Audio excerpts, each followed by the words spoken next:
আপনার পরে থাকা শাড়িটা খুলে আমায় দিন। ওয়াশরুমের বাহিরে হবু বরের বন্ধুর পুরুষালী কণ্ঠের আকুতিতে ভ্রুজোড়া বাকি এলো সায়ান্নের। ভীত সন্ত্রস্ত হয়ে বিমূর্ত দাঁড়িয়ে আশেপাশে দৃষ্টি ঘুরিয়ে স্তব্ধ হয়ে দাঁড়িয়ে রইল সে। আবছা অন্ধকারে আবৃষ্ট চারদিক, কোনো মানুষের রেশ মাত্র চোখে পড়া দুরূহ। এই অচেনা জায়গায় একা একটা মেয়েকে পেয়ে কেউ নিশ্চয়ই ছাড় দিবে না, তাই হয়তো এই লোকটাও সুযোগ নিতে এসেছে। সায়ানের কল্পনার রাজ্যে ভাটা পড়ল পিছন থেকে বলা কথার রেশে। আকুতি ভরা কণ্ঠে আবারও পুরুষালী কণ্ঠের অধিকারী লোকটি বলল, প্লিজ আপনার শাড়িটা আমায় দিন। সায়ান্নও ঘামছে, ঘুমট পরিবেশে সে তরতর করে কাঁপছেও।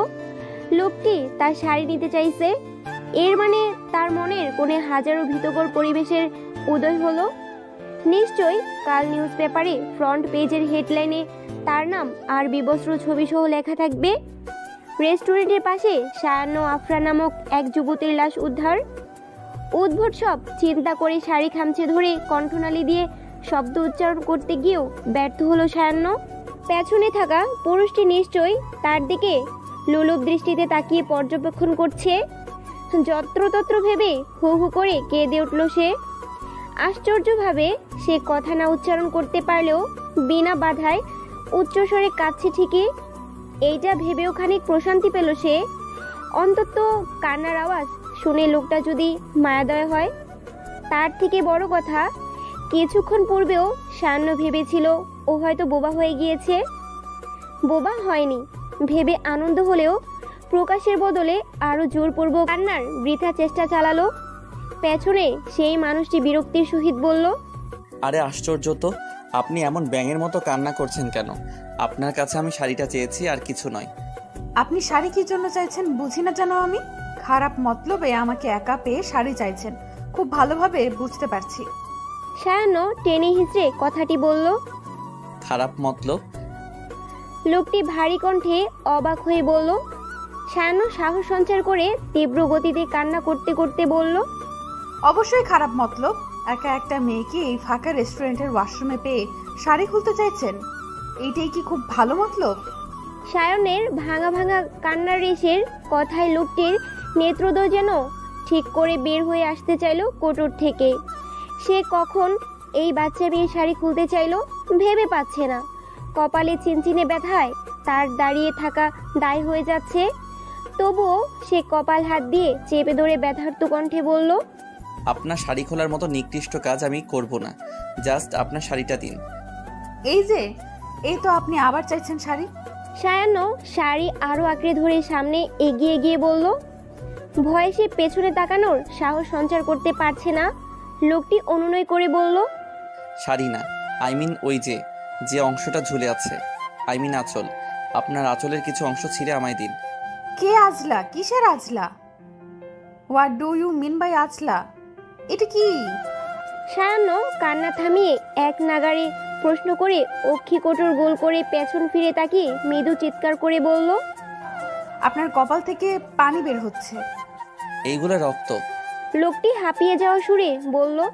সায়ান্ন রক্ত শুনেই থামিয়ে দেওয়া কান্নার সুর আরো দ্বিগুণ করে বাড়িয়ে দিল। লাল রঙের শাড়ি পরিহিতা হালকা গরনে খোলা চুলের এই মেয়েটির কান্নার সুর লোকটির কাছে ভুতুড়ে মুভির ডাইনির মতো লাগছে।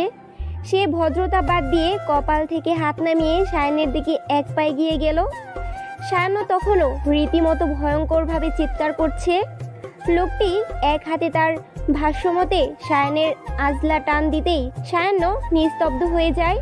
আবছা আলোয় একজোড়া শীতল চোখ, সেই সাথে রক্তাক্ত ভ্রুচাহনি দেখেই তার দম ফুরিয়েছে। সে লাফালাফি কান্নাকাটি বাদ দিয়ে অজ্ঞান হবার প্রস্তুতি নিতে চাইলেও পারছে না। এই লোক নিশ্চয়ই তাকে খুন করবে, তার শাড়ির আজলা মানে আঁচল দিয়ে। সায়ান্ন নানা জল্পনা কল্পনা করে ছোট ছোট করে বলল, আপনি আমায় এখনই মেরে দিবেন বুঝি? লোকটি প্রত্যুত্তর করলো না। পকেট হাতড়ে মোবাইল বের করে ফ্ল্যাশ জ্বালিয়ে সায়ানের মুখমণ্ডল বরাবর রাখলো।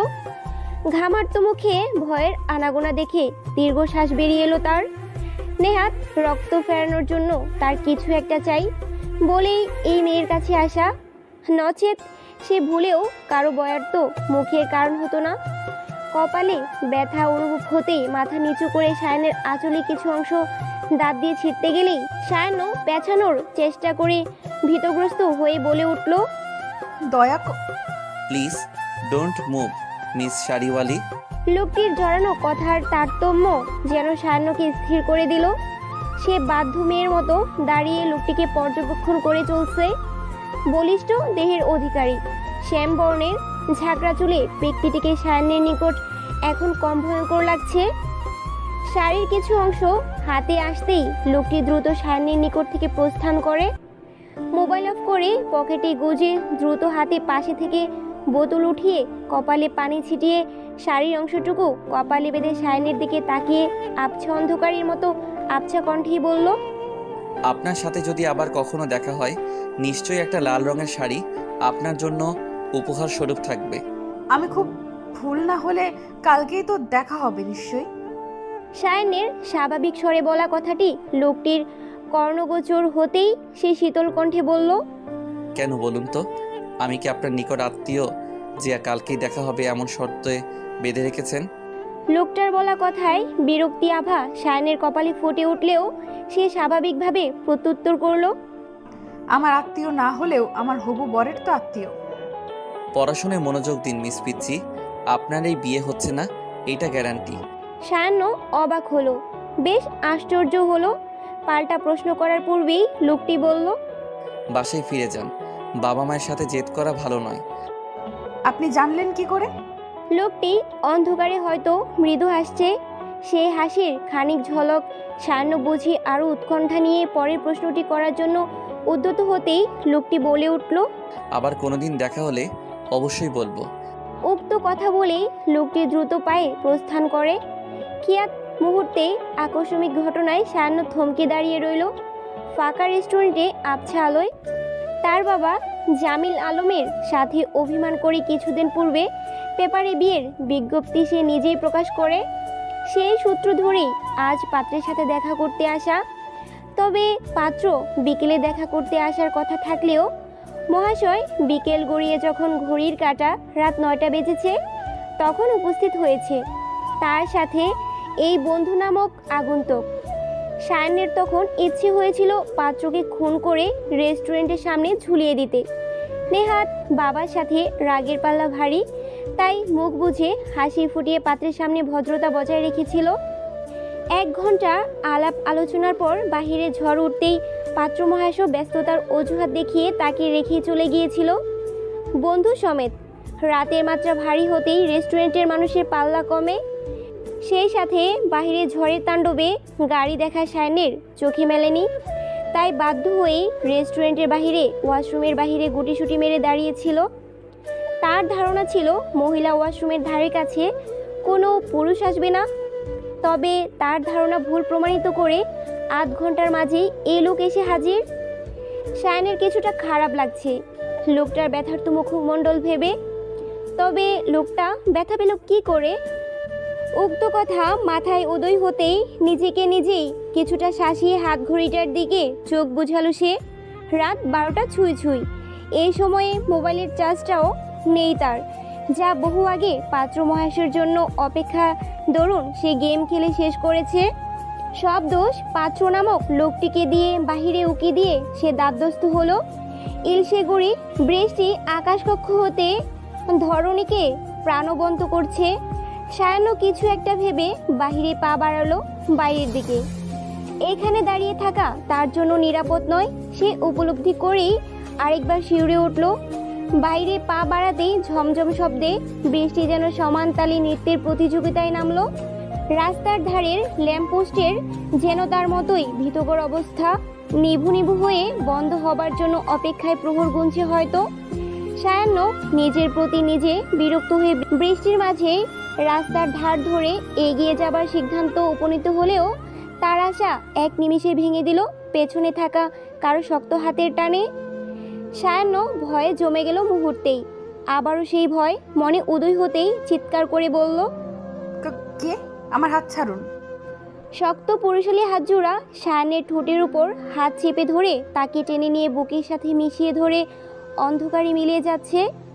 সায়ান্ন লোকটির বাহুবন্ধনে নিজেকে ছাড়ানোর ব্যর্থ চেষ্টা করতে করতে তার সুদূর অন্ধকার আবৃত ভবিষ্যতেই ভেবে ভয়ে ঢুকরে কেঁদে উঠল।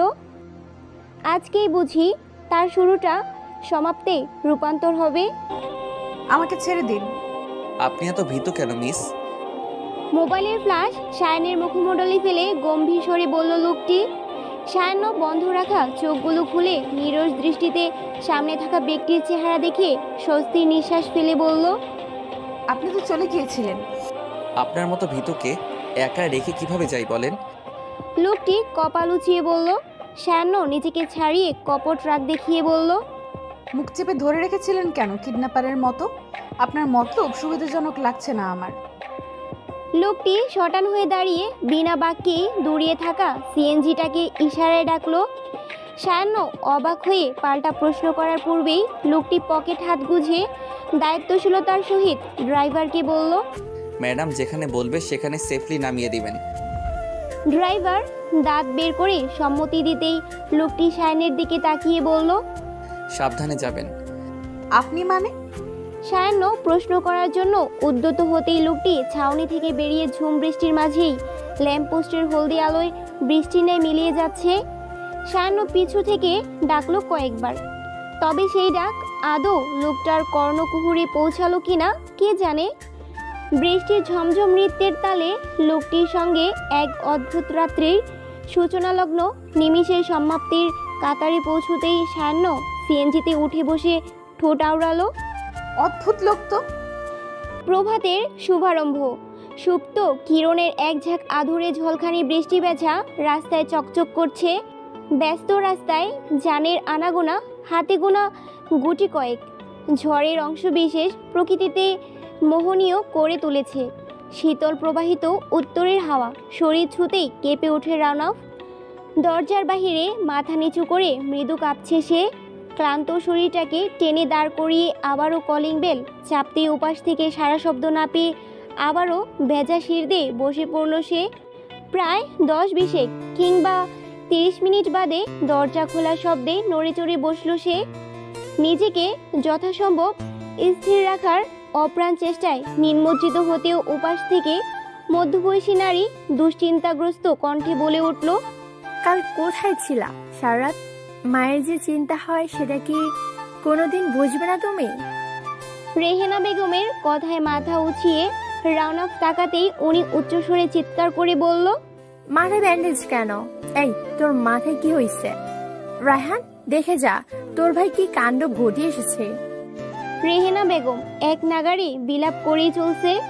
রাউনাফ যথাসম্ভব নিজেকে শক্ত সমর্থ দেখানোর চেষ্টা করে উঠে দাঁড়িয়ে মায়ের হাত ধরে আশ্বাস দিয়ে বলল, সামান্য একটু লেগেছে মা, অস্থির না হলে আমাকে দয়া করে রুমে যেতে দাও, শরীরটা বড্ড ম্যাজ করছে।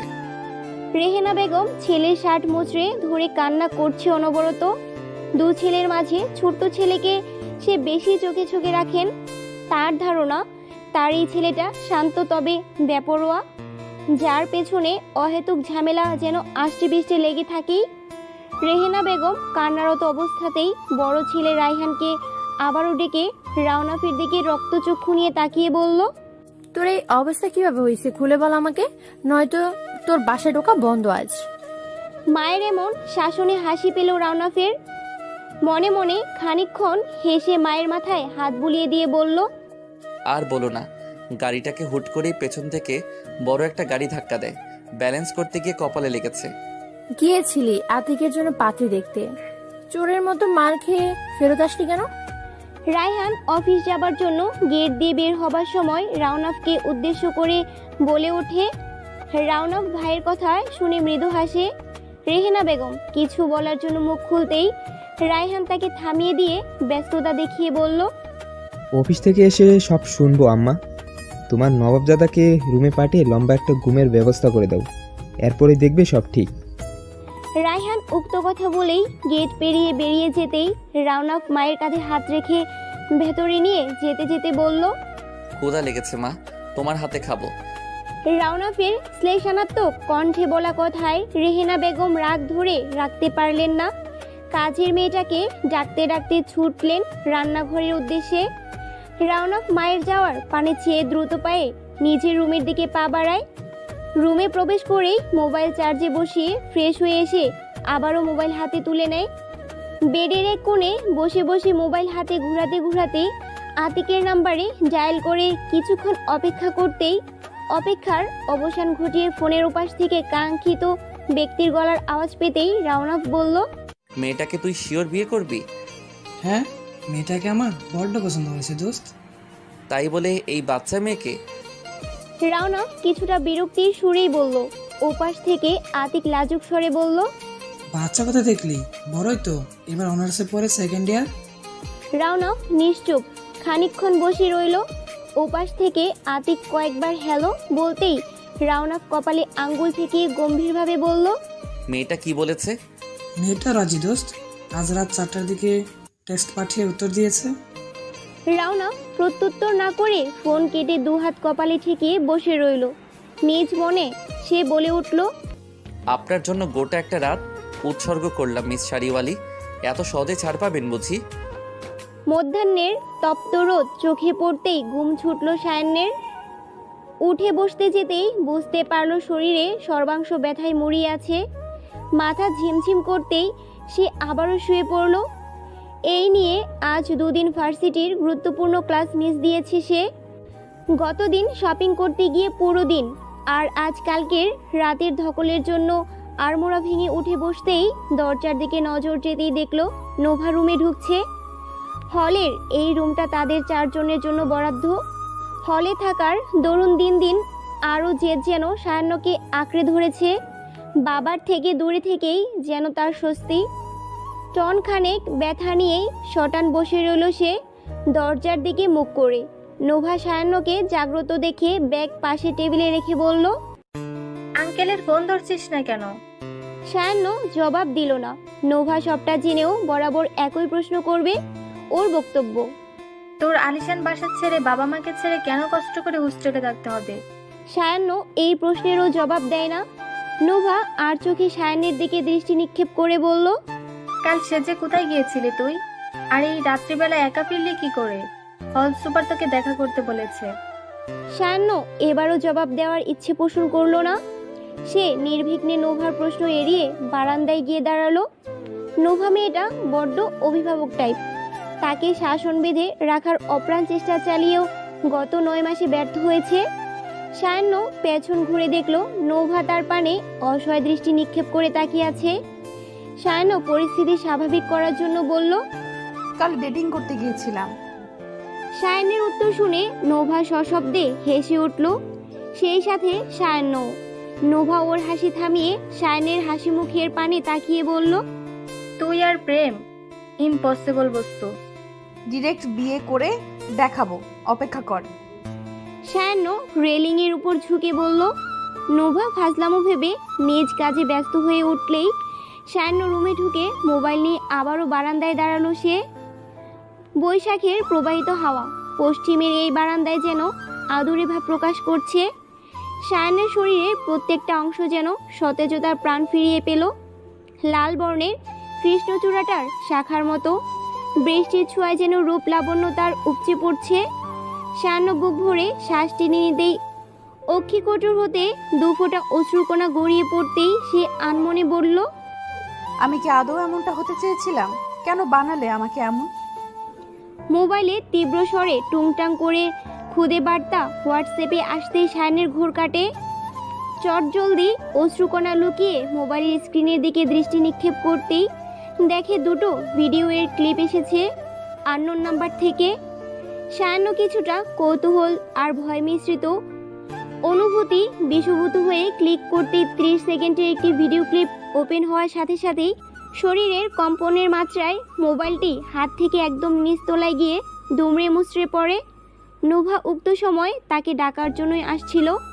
তবে সায়ান্নকে নিচে পড়ে থাকা অবস্থায় কাঁপতে দেখে সে ভয় পেয়ে যায়। নোভা সায়ান্নের পাশে বসতেই সায়ান্ন কাঁপা গলায় বারবার উচ্চারিত করলো, আমি বাঁচতে চাই, আমি নিজের মতো বাঁচতে চাই। মেয়েটির শরীরের অবস্থা ভালো নয় বললেন হলের ডাক্তার। তার কথায় মাথায় আকাশ ভেঙে পড়ার মতো অবস্থা হলো রুমের উপস্থিত প্রত্যেকটা মানুষের। বিছানায় শুয়ে থাকা মলিন মুখের মেয়েটির দিকে কয়েক জোড়া চোখ দৃষ্টি স্থির করে বিরস মুখে দাঁড়িয়ে রইল। এর পূর্বে সায়ান্ন যখন এমন অসুস্থ ছিল তখন ডাক্তার বারবার বলেছিলেন, ওর দিকে বিশেষ যত্ন নিতে। কোনো ক্রমে আবারও কোনো কিছু নিয়ে প্যানিক করলে অসুখ সরানোর দায় হয়ে যাবে। উক্ত কথা নোভার মন পিঞ্জরে উকি দিতে সে হল সুপারকে অনুনয় করে বলল। ম্যাম, সায়ান্নাকে নিয়ে আমি আমার বাসায় যেতে চাই। হল সুপার চশমার ফাঁক দিয়ে নোভাকে পর্যবেক্ষণ করে গম্ভীর কণ্ঠে বলল। ওর খেয়াল রাখতে পারবে তুমি? নোভা শুকনো ঢুক গিলে বলেই মোহনা আর রাইসার মুখ পানে তাকালো। ওরা চোখের ইশারায় নোভাকে দাতস্থ করলো, পাশে আছি। নোভা সায়ানের মাথার কোণে বসতেই মিসেস রেজা এবং হল সুপার সব বুঝিয়ে দিয়ে চলে যান। নোভা সায়ানের মাথায় হাত বুলিয়ে চুপ করে বসে রইল। সে দোটানায় ভুগছে। সায়ান্ন জ্ঞান হুট করে এমন প্যানিক কি জন্য করলো ভেবে পাচ্ছে না। এর উপর এই অসুস্থতার কথা সায়ানের বাবাকে জানানো জরুরি হলেও সায়ানের তোপের মুখে পড়তে হবে ভেবে চুপসে রইল নোভা। এই মেয়েটাকে একা কোনো ক্রমেই সে ছেড়ে যেতে পারে না। নোভা তপ্ত শ্বাস ফেলে আনমনেই বলল, কবে মেয়েটা সব ভয় থেকে মুক্তি পাবে কে জানে। বড্ড ভয় হয়। যন্ত্রণা দিয়ে মুড়িয়ে রাখা হৃদয়টাকে বন্দি করে সুন্দর হাসিটা কবে সত্যিকারের হবে রে আফরা? তুই কি আদৌ কোনোদিন সত্যিকারের হাসি নিয়ে বাঁচতে পারবি? নোভা নিজ মনে আওড়াচ্ছে আর সায়ান্ন শুকনো মুখ পানে তাকিয়ে রয়েছে। একটা শুভ দিনের সূচনা সায়ানের জীবনটাকে অন্ধকারে ডুবিয়ে এক করে দিয়েছে। আর কেউ না জানুক নোভা সায়ানের সবটা জেনে বোনের মতো আগলে রাখার প্রচেষ্টাতেও বারবার ব্যর্থ। হুট করে কি এমন হলো নোভা কিছুতেই ভেবে পাচ্ছে না। তবে কি পুরনো অতীত আবারও সায়ানের জীবন দুয়ারে কড়া নাড়াচ্ছে? উক্ত কথা ভেবেই নোভা সায়ানের হাতজোড়া আঁকড়ে ধরল, যেন ছেড়ে দিলেই সে হারিয়ে যাবে। সন্ধ্যা ঘনিয়েছে। লালাপ সিঁদুর রাঙা বাড়িবাহ কালো আধারে লুকানোর প্রচেষ্টায় নিমজ্জিত ধূলিকণা ওরু শহরে। বৃষ্টি যেন শাসন চালিয়ে তাদের বাধ্য বাচ্চার ন্যায় দমিয়ে স্নিগ্ধ করে রেখেছে পরিবেশ। ধোয়া ওঠা কফিতে চুমুক দিয়ে রাওনাফ বলল, বিয়ের ডেট কবে? রাওনাফের প্রশ্ন শুনে আতিকের মুখ হতে সদ্য পান করা কফিটুকু বেরিয়ে ছিটকে দেয়ালে গিয়ে আঁকে ঝুঁকি করলো। রাওনাফ সেদিকে ভ্রুক্ষেপ করলো না। আতিকের উত্তরের জন্য অপেক্ষায় রইল, কারণ সে জানে আতিককে পাল্টা প্রশ্ন না করলেও সে এ টু জেড সব উগরে দিবে। আতিক রাওনাফের গম্ভীর বাপমূর্তির দিকে তাকিয়ে কাঁদো কাঁদো হয়েই বলল, মেয়েটা আমাকে ব্লক করে রেখেছে। তারপর? রাওনাফের পাল্টা প্রশ্ন শুনে আতিকের কাঁদো কাঁদো ভাবটা যেন আংশিক বাড়ল। সে কফির মগ পাশে রেখে রাওনাফের দিকে ঝুঁকে এগিয়ে হাত ধরে বলল, মেয়েটা কি করে পারলো আশা দিয়ে আমাকে দেবদাস বানাতে? দোস্ত, মেয়েটা আমাকে শেখা দিয়েছে। রাওনাফ আতিকের হাত থেকে নিজের হাত ছাড়িয়ে আয়াসিত ভঙ্গিতে আবারও কফিতে চুমুক বসালো। আতিকের এমন স্বভাব, কলেজ লাইফ থেকে কোনো মেয়ে ওর দিকে তাকিয়ে হাসলেই মনে হতো মেয়েটা ওর প্রেমে মারাত্মকভাবে ডুবে মরেছে। এরপর মেয়েটাকে কোনো ছেলের সাথে দেখলেই এমন কান্না শুরু হতো। রাওনাফ আতিকের কথা থেমে মনোযোগ সরিয়ে গম্ভীরভাবে কিছু একটা ভাবতে ব্যস্ত হয়ে উঠল। রাওনাফের দিকে তাকিয়ে আতিক আবারও হাত ঝাঁকিয়ে বলল, দোস্ত, মেয়েটাকে আমি প্রথম দেখাতেই ভালোবেসে ফেলেছি। তোর তো সব মেয়েকেই ভালো লাগে। আতিক রাওনাফের কথা শুনে মাথা চুলকিয়ে মেকি হাসলো, তবে চেহারায় প্রেমিক প্রেমিক রেশ ফুটিয়ে বলল, সব মেয়ে আর এই মেয়ে কি এক? এই মেয়েটা আলাদা, একদম আলাদা। আতিকের কথা শুনে রাওনাফের ক্রুদ্ধ দৃষ্টিতে আতিকের চোখ বরাবর তাকালো। ভনিতা না করে আতিকের চোখে চোখ রেখেই বলল, কখনো যদি জানিস কোনো মেয়ের পূর্বের অতীতে ভয়ানক কিছু অভিজ্ঞতা রয়েছে, এরপর মেয়েটাকে তুই কিভাবে গ্রহণ করবি? স্বাভাবিকভাবে। আতিকের প্রত্যুত্তর শুনে রাওনাফ মৃদু হাসলো। যতটা স্বাভাবিক আতিক বলেছে ততটা স্বাভাবিক তো কিছু নয়। রাওনাফ আতিকের হাতে মৃদু চাপ দিয়ে বলল, বাসায় যা, আন্টি তোর জন্য মেয়ে ঠিক করেছে। বিয়ে নিয়ে এত ডেসপারেট না হয়ে কাজে মন দে। রাওনাফের কথা শুনে মুখে লম্বা হাসি টেনে পুরো কফিটুকু এক চুমুকে খেয়ে আতিক বলল, এমন সারপ্রাইজ আগে দিবি তো বেটা? হুদাই ওই মেয়ের সুখে আমি দেবদাস হচ্ছিলাম। সায়ান্ন আফরা। রাউনাফ মৃদু স্বরে বলল। আতিক শুনতে না পেয়ে কিছু বলল কিনা জিজ্ঞেস করতেই রাউনাফ উঠে দাঁড়িয়ে বলল, বাসায় যা, চেম্বারে কাজ আছে আমার। রাত 11টায় তোর চেম্বার পেশেন্টের ছায়া তো দূর, মশা পাবি না। এখন গিয়ে লাভ নেই, এর থেকে চল কোথাও গিয়ে ঘুরে আসি। তুই যা, আমার গুরুত্বপূর্ণ কাজ আছে। রাউনাফ গাড়ি চাবি নিয়ে বের হয়ে গেল ক্যাব থেকে। আতিক বিমূর্ত হয়ে কিছুক্ষণ দাঁড়িয়ে বিয়ের খুশিতে টকবক করে উঠল। ব্যাচেলারদের সাথে থেকে সে পারফেক্ট ব্যাচেলার খাতায় নাম লিখেছিল। তা ভেবেই আটকে উঠে আবার নিজেকে নিজেই বলল, কংগ্রেস আতিক, এবার তুইও বিবাহিত হয়ে ঘুরে বেড়াবি। আহা, তোর ফোনটা কোথায় আফরা? সায়ান্ন সবেই ওয়াশরুম থেকে বের হয়েছে। নোভার প্রশ্ন শুনেই ভয়ে কেঁপে উঠল। স্থির হয়ে দাঁড়িয়ে রইল দরজার হাতল ধরে। সায়ানের অস্বাভাবিক কাঁপুনি নোভা দূর হতেই উপলব্ধি করতে পারল। নোভা সায়ানের দিকে পা বাড়াতেই সায়ান্ন কম্পিত কণ্ঠে বলল, ওরা আমার পিছু কোনো দিনও ছাড়বে না নোভা, দেখিস ওরা আমাকে বাঁচতে দিবে না। নোভা সায়ানের দিকে এগিয়ে গিয়ে শক্ত হাতে জড়িয়ে নিল। সায়ান্ন নোভার বুকে মাথা রেখে চুপ করে নিজেকে স্বাভাবিক করার চেষ্টা চালাচ্ছে। খানিক বাদে নিজেই মাথা উঠিয়ে চুলগুলো এলোমেলো করে দিয়ে বলল, আজ বিকেল হলে ফিরবো। আর 2টি দিন থেকে এরপর যাও। নোভার মা দরজা ঠেলে রুমে ঢুকে বললেন। হাতে থাকা ফলের বাটিটা নোভার হাতে দিয়ে ইশারায় সায়ান্নকে দিতে বললেন। সায়ান্ন নোভার মায়ের দিকে তাকিয়ে মুখে হাসি টেনে বলল, আজ দিয়ে 2 দিন হয়ে গেল এসেছি, আর 2 দিন থেকে গেলে আমাদের দুজনেরই বের করে দেবে। সায়ান্নের কথা শুনে নোভাও সম্মতি জানালো। যেদিন সায়ান্ন অসুস্থ হলো ওই দিনই তারা তাদের বাসায় এসে উঠেছে। যদিও নোভা তার মাকে বলেছে সায়ান্নের জ্বরের জন্য ক্লান্ত হয়ে অজ্ঞান হয়ে গিয়েছিল, যত্নের জন্য তারা বাসায় নিয়ে আসা। এর প্রত্যুত্তরে নোভার মা পাল্টা কোনো প্রশ্ন করেনি। তবে সায়ান্নকে সে মোটেও পছন্দ করেন না। নোভাকে বারবার মানা করেন ওর সাথে মিশতে, তবুও তার মেয়েটা সব কথা উপেক্ষা করে এই মেয়েটার সাথেই মিশবে। তিনি হাজারবার বললেও বুঝতে পারেন না এইসব নষ্টা মেয়েদের সাথে মেশা পাপ। সমাজে মানুষ ভালো চোখে নেয় না। নোভার মা সুফিয়া বেগম মায়ের হাত ধরে টান দিতেই নোভা মায়ের দিকে তাকায়। সুফিয়া বেগম মেয়ের চোখের দিকে ইশারা দিয়ে বাইরে আসতে বললেই নিচে বেরিয়ে যায়। নোভা মায়ের ডাক শুনে বিরক্তির সহিত বের হয়ে যায় মায়ের পেছনে পেছনে। সায়ান্ন সেদিক তাকিয়ে মৃদু হাসল।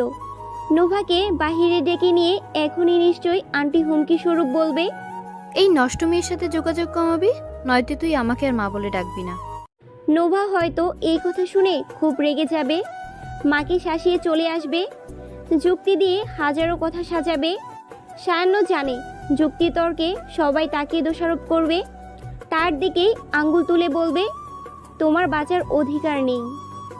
একটা মেয়েকে কোনো ছেলে জোরপূর্বক বাজেভাবে স্পর্শ করে, তখন মেয়েটার কতটুকু বেঁচে থাকার ইচ্ছা মনে প্রাণে থাকে বলতে পারিস রাইসা? সায়ান্ন আকাশ কুসুম ভাবনান্তর হয়ে বলল। রাইসা সবে বই খুলে নোটসগুলো দাগানোর জন্য উদ্যত হলেও হলো না। সায়ানের আকাশ কুসুম ভাবনান্তর মুখ পানে তাকিয়ে বলল, আমার তো ঠাটিয়ে দুটো চড় দিতে ইচ্ছা হয় এমন ছেলেদের, যারা মেয়ে দেখলেই অমানুষ হয়। রাইসার কথা শুনে সায়ান্ন নিস্তব্ধ হয়ে বসে রইল। রাইসা এরপরেও অনেক কথা একা একাই বলল। যুক্তিবাদী সব চিন্তা চেতনা রাইসার। বারবার বলল, মেয়েটা আরও মাথা উঁচু করে বাঁচবে। যে মেয়েরা মরে যায়, পিছিয়ে যায়, ওদের মরে যাওয়াই উচিত। রাইসার এহেন সব কথা শুনে সায়ান্ন পা গুটিয়ে জানালার গ্রিল ধরে উদাস দৃষ্টিতে তাকিয়ে রইল ছুটে চলা ক্রিস্টাপ মেঘমল্লারের দিকে। নোভার বাড়ি থেকে খানেক বাদেই সে এসে পড়েছিল। নোভা তার দিকে অসহায় কাতর চোখে তাকিয়ে বারবার ক্ষমা চেয়েছে।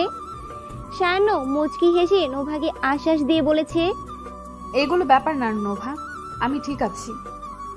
নোভা সায়ান্নের কথায় মাথা নত করে পায়ের আঙ্গুল দিয়ে মেঝে ঘষেছে। সে সায়ান্নের লুকিয়ে রাখা কষ্ট উপলব্ধি করে সৃষ্টিকর্তার নিকট বারবার প্রার্থনা করেছে, মেয়েটা যেন পূর্বের নেই ভুল কিছু করে না বসে, সে যেন ভালো থাকে। তবে মোটেও সায়ান্ন ভালো নেই। তার ইচ্ছে হচ্ছে জানালার গ্রিলগুলো খুলে ঝাঁপিয়ে পড়তে, শূন্যে ভেসে বেড়াতে। হুট করে যখন শূন্য শেষ হবে সে মুখ থুবড়ে মাটিতে পড়ে খিলখিল করে হাসবে। তার শরীর কাঁপিয়ে যখন লাল রক্তরা মাটি বেচাবে, তখন মাটি হয়তো রাগ দেখিয়ে তাকে শাসিয়ে বলবে, এই মেয়ে, তোর রক্তও নোংরা, তুই আমায় নোংরা করলি কেন?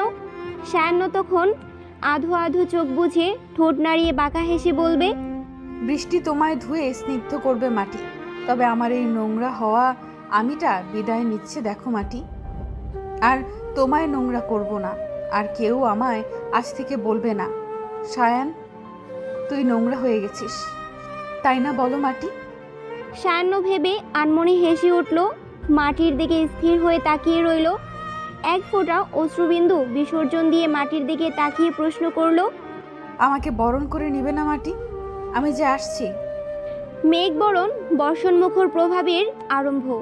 দূর আকাশের কালো মেঘ জমাট বেঁধে সভা বাঁধিয়েছে বোধহয়। ঝাঁক বেঁধে ছুটোছুটি করছে মেঘের বাচ্চারা। ঝপঝপ শব্দে তারা মেঠো পথ থেকে শুরু করে শহরের রাস্তা বিঝিয়ে আনন্দ উত্তাপে মেতে উঠেছে। অন্ধকারাচ্ছন্ন প্রকৃতি যেন কারো সুখে মাতোয়ারা। হসপিটালের করিডোরে মধ্যবয়স্ক পিতার বেদনার্থ মুখ যেন এই দূর আকাশের ন্যায়। জামিল আলমের পরনে থাকা শুভ্র পাঞ্জাবিটার ভাঁজ খসে গিয়েছে, জীর্ণ মুখ যেন বিষাদের ছায়া। কেঁপে কেঁপে দুলছে সে, বোঝা দায় হয়তো তিনি কাঁদছেন।